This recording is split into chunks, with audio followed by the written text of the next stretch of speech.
அப்துல் கலாம் அவர்கள் திருச்சியில் உள்ள சென்ட் ஜோசப் கல்லூரியில் ஒரு முறை மாணவர்களுடன் நேரடியான கலந்துரையாடல் நிகழ்த்தினார்.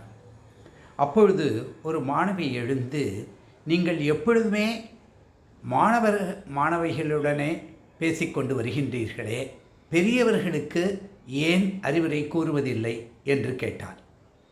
உடனே சிரித்துவிட்டு அப்துல் கலாம் அவர்களும், மாணவர்கள்தான் எதிர்காலத்தில் பெரியோர்களாக வளர இருக்கின்றார்கள். நான் சிறிய வயதிலிருந்து பெற்ற அனுபவத்தின் காரணமாக பெற்றவற்றை சிறுவர்களுக்கு கூறினால் அவர்கள் தனது இலக்கினை அடைவதற்கு மிகவும் பயனாக இருக்கும்.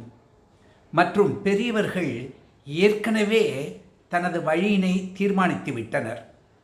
அவர்களுக்கு தானாக சிந்திக்கும் அறிவு அதிகமாக உள்ளது. மாணவர்களுக்கு தான் என் வழிகாட்டல் மிகவும் முக்கியம்.